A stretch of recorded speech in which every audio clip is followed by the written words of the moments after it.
के घोषणा पत्र की एक प्रकार से कॉपी दिख रही थी। हम हाथ जोड़कर अनुरोध कर रहे हैं कि सब कुछ बोलिए, कम से कम देश की आर्मी पर कुछ मत बोलिए, उनको काम करने दीजिए। हम सोते हैं चैन से, वो जब बॉर्डर पर जगते हैं तो हम सोते हैं चैन से। वो -40 डिग्री में बंदूकें लेकर के बॉर्डर पर खड़े होते हैं, तब तेजस्वी यादव जी आप आराम से सोते हैं। बिहार के अंदर देश सोता है, चैन की नींद सोता है। कम से कम आर्मी पर कुछ मत बोलिए। मैं हाथ जोड़ करके ये आपसे आग्रह करना चाहता हूं। मित्रों, विशेष राज्य का दर्जा उन्होंने काम देंगे, जरा अपने बाबूजी से पूछ लेना चाहिए कि केंद्र सरकार में 10 साल थे, किंग मेकर थे, चाबी लेकर घूम रहे थे केंद्र सरकार की। और सुनने में आता है कि सोनिया मैडम जब तक दिन में एक बार उनसे बात नहीं करते थे, यूपीए की बात आगे नहीं बढ़ती थी। अब तो कांग्रेस पार्टी का भी बिहार में टिकट लालू जी दिला रहे हैं। तो मान्यवर महोदय, 10 वर्षों में सोनिया मैडम के पीठ पर खड़ा होकर यूपीए की सरकार आपने चलाई। आपने क्या बिहार को विशेष राज्य देने का जिक्र किया क्या सदन में? कोई बयान है क्या? आपने कभी प्रेस करके मांग किया क्या?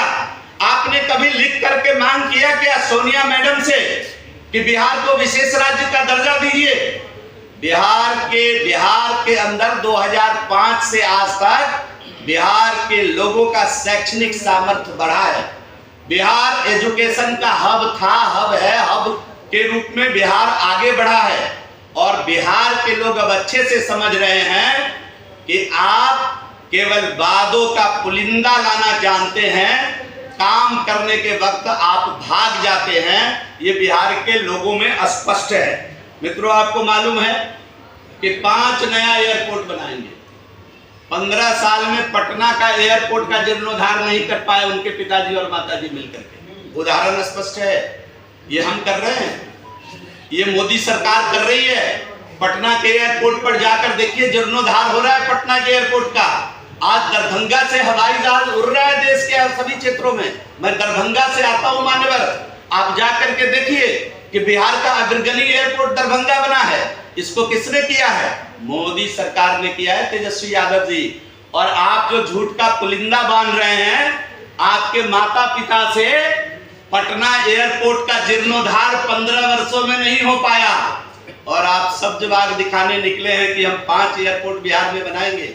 ये 5 एयरपोर्ट भी बनाने की बात आएगी तो मैं जिम्मेदारी के साथ कहता हूं, लिख कर रख लीजिए, आने वाली तीसरी पाली की मोदी सरकार जरूर बिहार के अंदर एयरपोर्ट की संख्या बढ़ाएगी। ये बात लिख कर रख लेना चाहिए। और राजद के घोषणा पत्र में एक बात आई, उनके स्कॉलर है 1-2, उनको बताते रहते हैं, उनके पीठ पर खड़े होते हैं, जब वो कुछ बोलने लगते हैं तो उनको चिट लिख कर देते हैं। अविश्वास प्रस्ताव में जब वो थे तो 3-4 लोग उनके समर्थन में उनके बगल में दर्शक दीर्घा में बैठकर कमेंट पास कर रहे थे। आप लोगों के मीडिया, आप लोगों के कैमरा ने उसको कैद किया था। मैंने बाद में ठीक से उसको देखा। उन लोगों ने शायद इनको बताया नहीं। उन्होंने कहा 500 रुपया में गैस सिलेंडर देंगे। जिनके माँ बाप 15 वर्षों में गरीबनी माँ के घर तक गैस का कनेक्शन नहीं पहुंचा पाया, उसका बेटा सब्जबाग दिखा रहा है कि 500 रुपया में गैस का सिलेंडर देंगे। 10 वर्ष केंद्र में रहने के बाद 25 वर्षों का हिसाब दे। 25 वर्षों में गरीबनी माँ कुन्नी, गोईठे, लकड़ी और पत्ते पर बिहार और देश के अंदर खाना बनाती रही।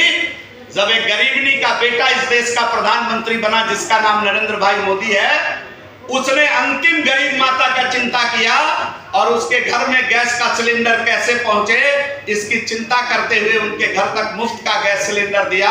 और आज उज्ज्वला योजना के तहत सब्सिडी दे करके, तेजस्वी यादव जी आपने लगता है कैलकुलेशन नहीं बिठाया। आपके पिताजी जब यूपीए में थे ना, तो जरा जनवरी 14 का रेट निकालिएगा। गैस सिलेंडर का रेट क्या था? 1241 रुपए में गैस मिल रही थी उस समय। और आज बिना सब्सिडी का गैस 903 रुपए में पटना में उपलब्ध है श्रीमान तेजस्वी यादव जी। और जब उज्ज्वला योजना में हम लोग सब्सिडी देते हैं ना श्रीमान तेजस्वी यादव जी, तो उसका रेट लगभग 450 रुपए आ जाता है। आपको मालूम नहीं होगा, जरा पता करवा लीजिएगा इस बात को।